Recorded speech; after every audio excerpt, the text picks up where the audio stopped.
Hey guys! Alright, chapter 12 tonight. Remember in chapter 11 they just battled Medusa, which was their second battle already of the quest that they've been on.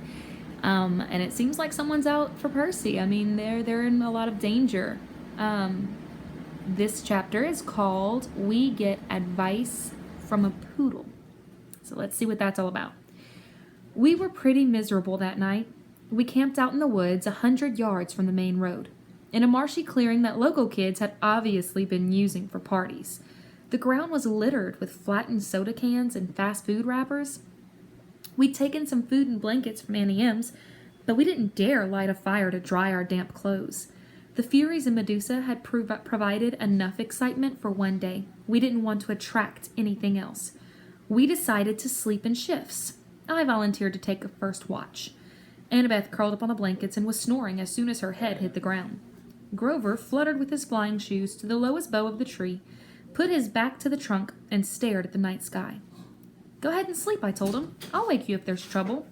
He nodded, but still didn't close his eyes. "It makes me sad, Percy." "What does? The fact that you signed up for this stupid quest?" "No, this makes me sad." He pointed at all the garbage on the ground. "And the sky. You can't even see the stars. They've polluted the sky. This is a terrible time to be a satyr." "Oh, yeah, I guess you would be an environmentalist." He glared at me. "Only a human wouldn't be. Your species is clogging up the world so fast, never mind. It's useless to lecture a human. At the rate things are going, I'll never find Pan." "Pam? Like the cooking spray?" "Pan!" he cried indignantly. P-A-N.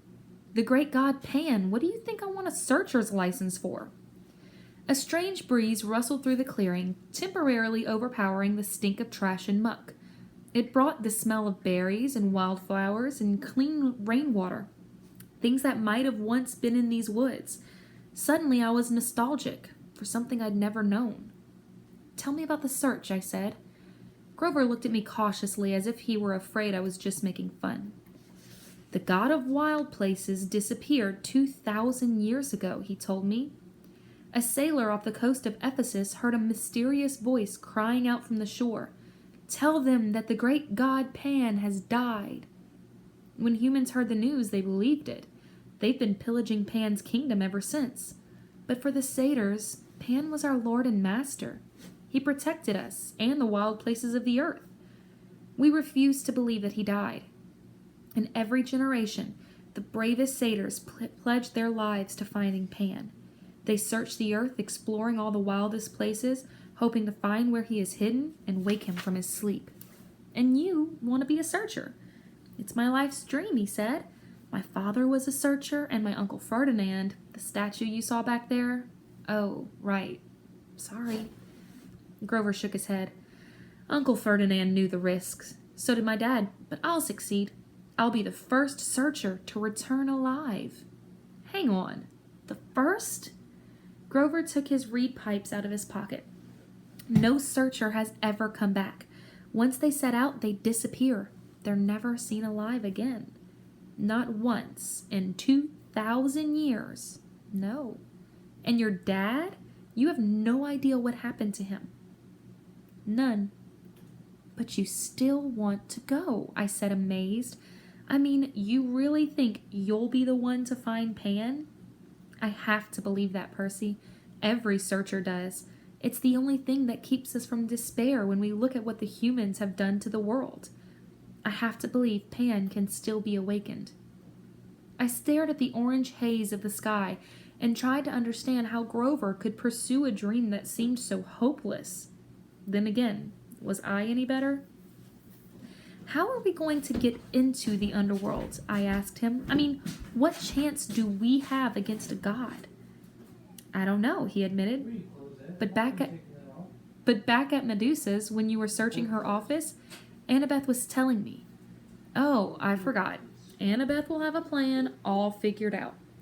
"Don't be so hard on her, Percy. She's had a tough life, but she's a good person. After all, she forgave me."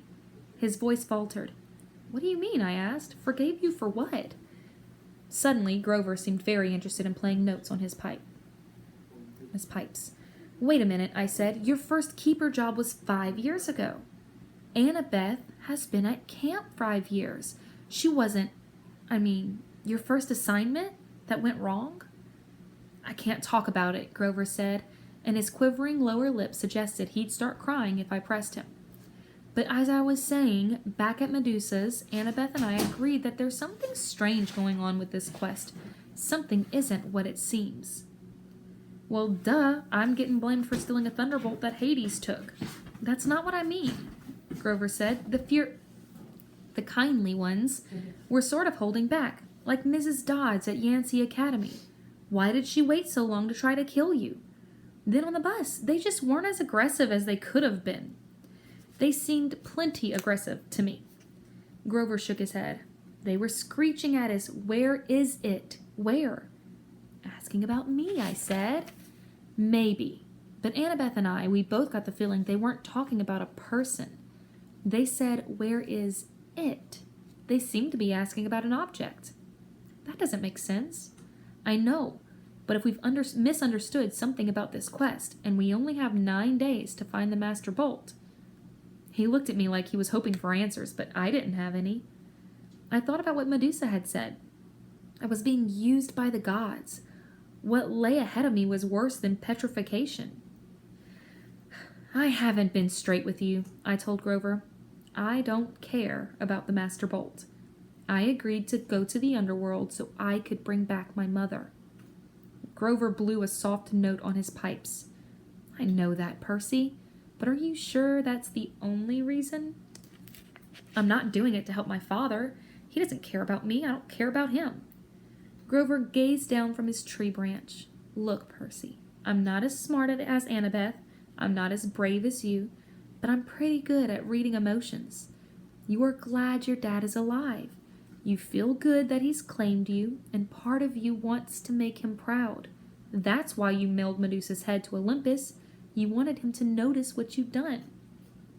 Yeah, well, maybe satyr emotions work differently than human emotions because you're wrong. I don't care what he thinks. Grover pulled his feet up onto the branch. Okay, Percy, whatever. Besides, I haven't done anything worth bragging about. We barely got out of New York, and now we're stuck here with no money and no way west. Grover looked at the night sky like he was thinking about that problem. How about I take first watch, huh? You get some sleep. I wanted to protest, but he started to play Mozart, soft and sweet, and I turned away, my eyes stinging. After a few bars of Piano Concerto No. 12, I was asleep.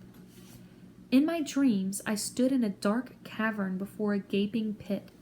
Gray mist creatures churned all around me, whispering rags of smoke that I somehow knew were the spirits of the dead.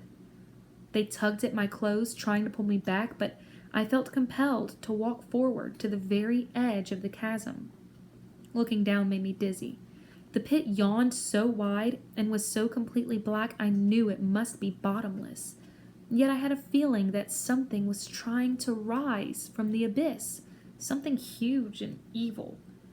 The little hero, an amused voice echoed far down in the darkness. Too weak, too young, but perhaps you will do. The voice felt ancient, cold, and heavy. It wrapped around me like sheets of lead. They have misled you, boy, it said. Barter with me, I will give you what you want. A shimmering image hovered over the void. My mother, frozen at the moment she dissolved in a shower of gold. Her face was distorted with pain as if the Minotaur were still squeezing her neck. Her eyes looked directly at me, pleading, "Go." I tried to cry out, but my voice wouldn't work. Cold laughter echoed from the chasm. An invisible force pulled me forward. It would drag me into the pit unless I stood firm. Help me rise, boy. The voice became hungrier. Bring me the bolt. Strike a blow against the treacherous gods. The spirits of the dead whispered round me, "No! Wake!" The image of my mother began to fade. The thing in the pit tightened its unseen grip around me. I realized it wasn't interested in pulling me in. The thing in the pit, it was using me to pull itself out. Good, it murmured. Good. Wake, the dead whispered. Wake. Someone was shaking me. My eyes opened and it was daylight. Well, Annabeth said, the zombie lives. I was trembling from the dream. I could still feel the grip of the chasm monster around my chest. How long was I asleep? Long enough for me to cook breakfast. Annabeth tossed me a bag of nacho-flavored corn chips from Auntie M's snack bar. And Grover went exploring. Look, he found a friend. My eyes had trouble focusing. Grover was sitting cross-legged on a blanket with something fuzzy in his lap. A dirty, unnaturally pink stuffed animal. No, it wasn't a stuffed animal. It was a pink poodle. The poodle yapped at me suspiciously. Grover said, "No, he's not." I blinked. "Are you talking to that thing?" The poodle growled. "This thing," Grover warned, "is our ticket west. Be nice to him." "You can talk to animals?" Grover ignored the question. "Percy, meet Gladiola." "Gladiola?" "Percy." I stared at Annabeth, figuring she'd crack up at this practical joke they were playing on me, but she looked deadly serious. "I'm not saying hello to a pink poodle," I said. "Forget it." "Percy," Annabeth said. "I said hello to the poodle. You say hello to the poodle." The poodle growled. I said hello to the poodle. Grover explained that he'd come across Gladiola in the woods and they'd struck up a conversation. The poodle had run away from a rich local family who'd posted a $200 reward for his return. Gladiola didn't really want to go back to his family, but he was willing to if it meant helping Grover. "How does Gladiola know about the reward?" I asked. "He read the signs," Grover said. "Duh." Oops. "Well, of course," I said. "Silly me." "So, we turn in Gladiola." Annabeth explained in her best strategy voice. "We get money, and we buy tickets to Los Angeles. Simple." I thought about my dream. The whispering voices of the dead, the thing in the chasm, and my mother's face, shimmering as it dissolved into gold. All that might be waiting for me in the West. "Not another bus," I said warily. "No," Annabeth agreed. She pointed downhill, toward train tracks I hadn't been able to see last night in the dark. "There's an Amtrak station half a mile that way. According to Gladiola, the westbound train leaves at noon." So, pretty short chapter. Not a lot of excitement, but we found out what a searcher's license is, what Grover's after, and another dream. These dreams are all telling us a little bit about what's waiting for Percy out west, so keep your minds sharp thinking about what those dreams might mean. And then they found their money. Gladiola's going to let them return him for a reward so that they can get ticket money to go to Los Angeles. All right, guys, I will see you tomorrow for I guess I'll see you on Monday for chapter 13. Bye.